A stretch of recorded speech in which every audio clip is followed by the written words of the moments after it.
bahas adalah Asas Tuturi Handayani. Asas Tuturi Handayani adalah gagasan yang dikenalkan oleh Ki Hajar Dewantara. Ki Hajar Dewantara mengemukakan bahwa Asas Tuturi Handayani memberikan kesempatan peserta didik untuk melakukan usaha sendiri dan kemungkinan mengalami berbuat kesalahan tanpa ada tindakan hukuman dari pendidik. Asas Tuturi Handayani memiliki 3 poin penting. Pertama, pendidikan dilaksanakan tidak memakai syarat paksaan. Kedua, pendidikan adalah panggulowentah yang mengandung makna momong, among, emong. Ketiga, pendidikan membuat ketertiban dan kedamaian. Melalui program pendidikan sepanjang hayat, setiap warga negara Indonesia diharapkan 1.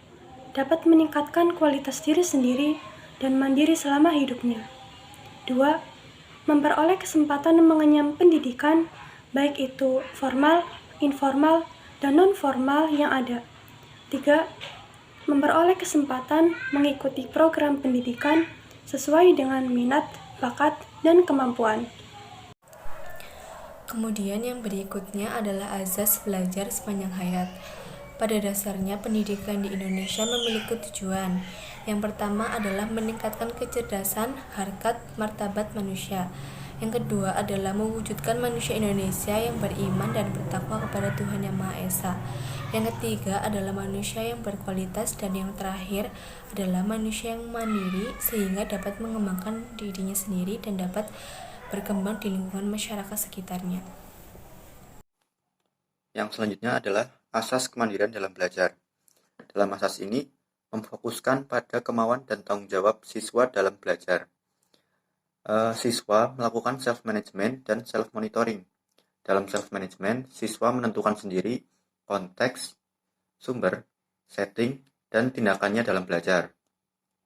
Dalam self-monitoring, siswa memonitor, mengevaluasi, dan menentukan strateginya dalam belajar. Dalam belajar mandiri, kendali secara berangsur-angsur beralih dari guru ke siswa. Dengan begitu, siswa memiliki kebebasan yang lebih untuk menentukan tujuannya dalam belajar yang bermanfaat baginya. Oke, pada asas kemandirian dalam belajar, ini menempatkan pendidik dalam peran utama sebagai fasilitator dan motivator. Dan yang pertama adalah fasilitator, mengharapkan pendidik untuk dapat menyediakan dan mengatur sumber belajar yang dapat memudahkan peserta didik. Yang berarti pendidik diharapkan untuk dapat memberikan pelayanan, yang dalam hal ini fasilitas, untuk memudahkan dan memberikan kenyamanan dalam kegiatan belajar peserta didik. Pendidik diharapkan untuk mampu membuat lingkungan dan suasana yang baik dan nyaman agar peserta didik dapat menangkap materi yang diberikan oleh pendidik dan nyaman saat berada dalam lingkungan belajar. Lingkungan dan suasana yang baik di sini dapat berarti seperti kelas yang bersih, terus pendidik yang family friendly, ramah, open diskusi, dan lain sebagainya. Dan yang kedua adalah motivator, mengharapkan pendidik untuk mengupayakan dan mau memanfaatkan sumber belajar tersebut. Ya, berarti pendidik ini diharapkan untuk dapat menumbuhkan dan merangsang potensi yang dimiliki oleh setiap siswanya.